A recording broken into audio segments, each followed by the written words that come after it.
G'day, Keithy here. Thanks for joining me again. Glad to have you with me. So, time for Chilling with Keithy, episode 3. We're going to have a bit of a chat because we haven't had one for about 3 months. Just the general things going on at the moment. Be that the Range Rover, the mining stuff, which I get asked quite a lot of questions about still, since I haven't done a video for the mining in quite a while. I will get another one up soon, don't worry about that one, guys. And also the health stuff, the brain tumour and everything that I've got going on up here that I get quite a lot of questions about as well. So grab yourself a cup of coffee, a beer, whatever your drink is, and sit back. Let's have a bit of a chat. Well,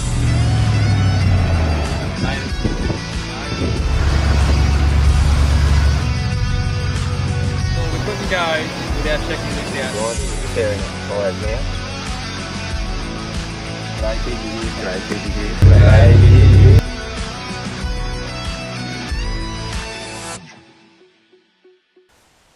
Okay, here we are. So this is Chilling with Keithy, episode 3, believe it or not. The last Chilling with Keithy, if you have a look up there, was actually at the start of April. So I'm sorry for taking so long to get back in and do the Chilling with Keithys with you guys. Obviously life's got a little bit going on at the moment, so the order in which things are happening around here are a little bit different, but I'm sure you appreciate that. The first thing I was going to talk to you guys about is to do with my health.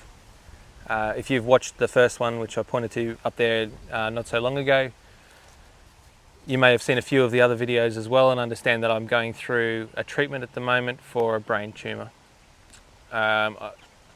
It was discovered in November last year, this brain tumour. It actually knocked me out at the start of November and it knocked me for 6. I had to go in, have brain surgery to get that out. Now, the tumour itself was about yay long as a banana, and about as thick as a tennis ball. So you imagine 2 tennis balls side by side. That was the size of the brain tumour that was removed from my head. 90% of that brain tumour was removed, 10% of it still up here. As a result, I've had to go through radiation, I've had to go through chemotherapy. I did both of those at the same time. Where we're at now, I'm about halfway through, to my knowledge, another round of chemotherapy. Now, funny enough, as I speak to you, I'm on treatment. So that is, I am on chemo. And normally that takes about 2 weeks of every month for me to go through that kind of stuff. It rolls me, it leaves me bedridden most times. Today's one of those rare days that I'm not bedridden, so I thought I'd get up and do a video and sort of fill you in with life. And if I possibly can, which you probably visibly won't be able to see, to try and understand what it's like actually going through chemo. A lot of my mates like Damo and Brian and all the boys, Craig and Brody and Justin and everyone over that side of town, I appreciate you guys. You've been the rock for me through all of this. Same with my parents who have helped me out with quite a lot, getting through all of this kind of stuff. These are people who understand what I'm going through, and obviously you guys haven't seen this unless you've been through this kind of thing with someone who has got a brain tumour or has gone through the chemotherapy type stuff. It's really hard to explain how it affects the body. For lack of a better word, it's sort of like being hungry all the time, but you're not. You eat something, out it comes, you're sick. It's really, really hideous. I wouldn't put it on anyone, but I guess it's for the greater good to make sure that all of the cancerous stuff up there goes away. So, catch-22, you take the bad stuff, you feel sick, but gets rid of some more worse stuff, so here we are.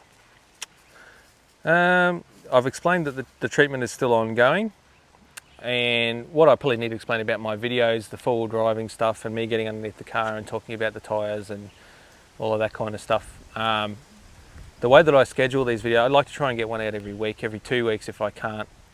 So I'll try and record on the good days, the days when I'm not like this. I'll go through and record as many as I can, which is usually just 2 videos anyway, in say a week. And then I'll do all the editing and stuff like that because it takes forever. And then I can knock one up on a Saturday or Sunday, and then the next Saturday or Sunday there's another one ready to go. So that works really well, and you guys sort of get to see a bit of Keithy, because I know how much you love a bit of Keithy here and there. So that keeps me busy as well. Even when I'm crook, if I'm having half a good day, at least it gives me something that I can do, because I tell you what, it's pretty boring just laying around on treatment, on chemo, when you can't do anything. I can't mow the lawn, I can't drive the car even for that matter. Usually it keeps me bedridden. So it's quite a, yeah, it's not a really fun thing. I don't recommend it, but if you need to go through it, you need to go through it. At this stage, I haven't been given an end date for this treatment that I'm on, this chemo. So I've had a couple of scans since the brain tumour was a thing. I had one before, I had one during, before I went on the radiation and the chemo. I've had one post, and there's still a bit of evidence up there that there's a brain tumour happening. So fingers crossed. I mean, I'm not a doctor, and I've been given here and there type answers, but if the size of what is still in my head is a sign of what's to come, then I'm not looking forward to it. But I've got to go through what I've got to go through. Everyone has their own battle, and this is mine, so it's my little battle to live. All right, we'll move over now. These are questions from you guys that I'm going to answer now. From the videos, I get quite a lot on the treatment that I'm going through, so I'll do them first, and then there's some mining ones as well. And then there's some stuff about the Range Rover. So the first question, are you bedridden on treatment? Most of it, yeah. I wouldn't say bedridden, but lounge ridden, or, you know, like sort of don't leave the house type ridden. There are the rare days like this where I can get around. Don't let this facade, what, I don't know what the word is. Facade? Fool you? I don't feel all that good, even though I'm able to talk to you. I feel it's like being nauseous all the time and feeling sick all the time. That's how I feel at the moment. I've got my trusty cup of tea here because at the moment I can't drink coffee. I can't drink a lot of things without feeling quite sick, and tea sort of settles the stomach a bit for some reason. So that's what I've been doing, just having a cup of tea when I can. So yeah, there are some days where I'm bedridden. Yesterday, for example, I had to take myself in for a 3-hour nap during the day. I've been sleeping for 12 hours at night, so if I go to bed at say 8:30, 9 o'clock at night, I'm not waking up till 9 o'clock the next morning. And that's not because I like a good sleep, that's because my body just needs the rest. And then I get up and I take my chemo tablets, which are absolutely vile, hideous things that are the worst taste you've ever put in your mouth. And that's what I've got to do every day. So it's pretty rough going, that kind of stuff. But bedridden to a degree. You know, I'm not getting out and doing any physical work, that's for sure. And I'm not even going to the shops. Another question is, are you getting better? Well, I think I sort of touched on that one just before. Even I don't have that answer. Although, I mean, some of the videos that I'm doing in between being crook like this, I'm getting out and trying to do stuff. I'm doing as much as I can within my ability. But I'm finding through this treatment and because of what's going on, I don't have a lot of strength, so I can't do any heavy duty stuff. Mowing and whippersnipping the lawn is about the limit of what I can do in terms of physical stuff. I've got a lot of stuff on this car that I want to knock over, but I can't do that. I don't have a lot of strength to be able to do that kind of stuff. So within reason, I've actually lost a lot of strength. I'm so weak at the moment, it's terrible. I'll be spending a bit of time in the gym once this is all over, provided it's all gone. So yeah, that sort of answers that question, I hope. Thank you for that one. And the third question that I'm going to answer about all of this kind of stuff is, are you coping with the treatment? Yeah, I am. Very just. So this treatment that I'm on, the chemo treatment, is designed to push your body, because they've basically got to give you as much as they can to the point at which your body can't handle any more chemo in order to destroy what it can along the way. It's not pretty, and this is why I feel sick all the time, because if they gave me something that wasn't challenging my body, it might not be challenging the cancer cells down here, up here, anywhere in my body. So the whole aim of chemo is to kill the fast growing cells, of which my brain tumour is. And that is something that it's absolutely vile to taste. I don't recommend it. So am I coping with it? Oh, only just. Any more than this, and I think I would, I don't know what would happen, to be honest. But this is about as much as my body can take, and I don't like it. I'm doing it because I have to do it, not because I want to do it. Okay, so now we're going to move on to the mining stuff. I get a million questions on the mining stuff. Every day, without fail, I've got a question about mining. Even on a quiet day where I think, oh, I'm not going to have any questions today. It's a busy weekend in Australia or the world or whatever it may be. Wrong. I get a question about the mines. So the first question that I've got, that's not we don't want to ask that question. How can I get a job in the mines? That is probably the number one question that I get. I get a lot of that from people overseas. Lately, I've had a lot of people from not only New Zealand, but also Ireland. A lot of Irish people lately. I don't know what it is, the flavour of the month over there, I guess. How do I get a job in the mines? Okay, so I've said to a lot of people so far from overseas, I can't actually answer some of the questions to do with the visa and getting over to the country and getting a job that way. I'm not savvy with all of that kind of stuff. I haven't worked overseas or any of that stuff before, so if you're going to ask a question about that kind of stuff, don't ask me. I don't know how to get you over here and get a job on a visa. That's just something that I don't know. As far as getting jobs when you're over here, or if you live here already, it shouldn't be too bad. You can look around. Obviously, Seek is one that I say to everybody, go look at Seek, because Seek is it's a great place to go and find a job, basically. And if it's not a job you're looking for, if it's just information on what you need to do in order to apply for a job, say a job says maybe you need certifications or you need a machinery ticket or something like that, then that's the place you're going to see that kind of stuff. And you can go and do some training for yourself to get yourself skilled up enough to apply for that job. Another thing is you could probably just apply for it anyway and they'll knock you back, but you can ask them some questions about how you'd get in or what you'd need to do before they'd say, yeah, we'll hire you. And that's another good way too. A lot of people don't talk to people these days, so talking to employers is a good thing. If you apply for a job and they knock you back, you can always email them back and say, hey, why was I knocked back? And then you can ask questions. Number 2, what pay will I get? Please don't ask me that question again. I can't tell you what you're going to get. You might get $150,000 a year, you might get $50,000 a year. Every job is different. Every job pays different.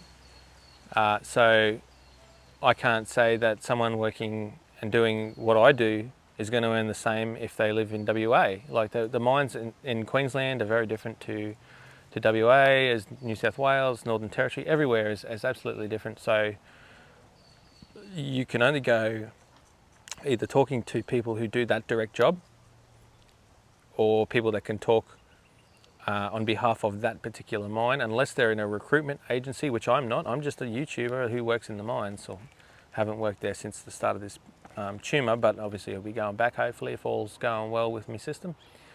So you need to talk to a recruitment agency if you want to know how much you're going to earn. I can't tell you that.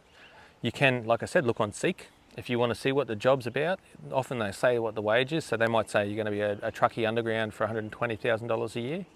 That tells you pretty quick that's what you're going to earn, $120 a year. And then it'll also tell you what you need to do to prepare to apply for that job. So lots of hints in those adverts there. And they also tell you a little bit about what you can earn. If they don't say what you can earn, then that's maybe the negotiable type jobs where you have a talk with your employer and discuss your salary and work it from there.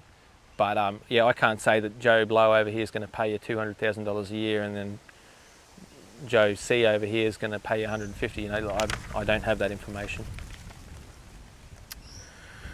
And another one we got here for the mining staff. What are the conditions like in the mining camps and the living areas? They're really quite good. I'm not going to say it's like being in a luxury hotel, but a lot of them are well kept and well decked out. Most of them have got a gym, have got a pool, a tennis court, all that kind of stuff. So it is a bit like a hotel, but they're not like luxury hotels because you're there to work. You just need a bed, a shower, a TV and somewhere to put your clothes at the end of the day. You don't need to have all of the super duper luxuries that you're going to get in the 5-star hotels. I've been to a couple of mining camps in my time. Mind you, I've been where I'm presently employed for over 18 years. Before that, I was a contractor and I did some work at a whole heap of other mines in my time. But I've never been to a mining camp that's really terrible. Even the mines that have got a reputation for being terrible have been quite good, quite comfortable. The food has been good, you know, like honestly, if you're going somewhere and they're putting you up, they're washing your clothes or giving you the facilities to do that, feeding you, you know, have got somewhere where you can go and buy a drink after work and all that kind of stuff, you're doing pretty well. There are a lot of mining camps in the development type camps where you're coming out of the back of a trailer type thing, and they're not as flash as the ones that have got the dongers and whatnot. But at the same time, you get pretty good service, and they're more of a friendly environment in terms of you get to really know the people who are working the kitchen and the bar and all that kind of stuff in those kind of camps. So they're really, really good camps to be at. But generally speaking, they're pretty good. Like I said, I've never been to a mining camp that's dodgy, that I was sort of felt like it was a bit subpar and whatnot. So I've had a few people say, oh, it's not real nice. And I said, well, what's nicer? You want to stay at home and drive out there every day to your mine? I think the better option is having somewhere to stay overnight and maybe even being able to have a couple of beers with the boys after work. The Radar wanted to come in and say hello for this last part of the video, because he hasn't had his little share of time on the video. As the wind blows, this tree's all over me. Lovely. All right, we'll get towards the end of this video now. Now, I was going to do another chapter on the Range Rover, but I think I can actually knock some of that over in some of the things that I'm going to be doing very soon on this Range Rover. If you've been watching, I've talked about the tyres, wheels and tyres. They're not doing too bad. Obviously, you can see that video. I went up and did the tour of this Range Rover video not so long ago. You saw that. I'm going to do one on the 2-inch suspension lift. So I haven't done an update on the 2-inch suspension lift, talked through it, talked about how I like it, how I dislike it, etc. So I'll talk to you guys about all that kind of stuff in the next video, as I get just absolutely leaf blowing here. I think that way I could sort of keep it focused and keep it relevant. What else have we got down here? Yeah, so as the health allows, I seem to be talking all right to you now, but I tell you what, I don't feel perfect. So once the health comes a little bit better, I'll get out another video for you. I'll have to make that one up. I'll have to get another video out for you really soon. I look forward to knocking up the 2-inch suspension video. That's something that I've been wanting to do for a long time.